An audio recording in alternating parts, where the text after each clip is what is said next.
Arda Birabadlı Şamlar. Salam yurda məskənə, bağlıyam hər vaxt sənə. Görəm boyana torpaq, yetirmisən çox qoşaq. Xan Gərvənd kəndinin, olar fəxridir elin. Vətən üçün aslanları, igid qəhrəmanları. Arzusu var şairin, yad eləyək hər birin.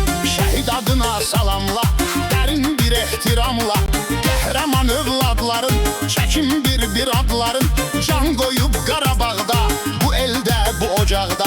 Qəhrəman insan yaşar, igid qəhrəman yaşar. Adı qürur iftixardır, o ağalarov yaşardı. İtkin düşdü görmədik, bir xəbərin bilmədik. Ruhuna rəhmət deyək, borcumuzdur söyləyək. Mən ağalarov Nahidi, döyüşlərin şahidim. Unutmadım heç zaman, xatirimdə an-ba-an.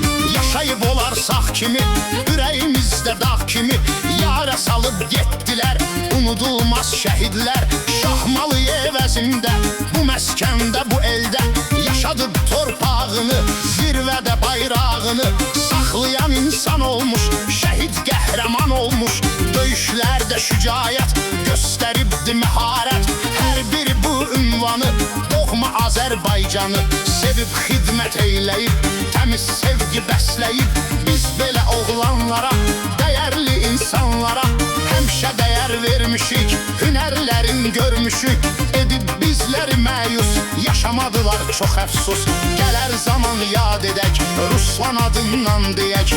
Allah rəhmət eyləsin, yerin cənnət eyləsin.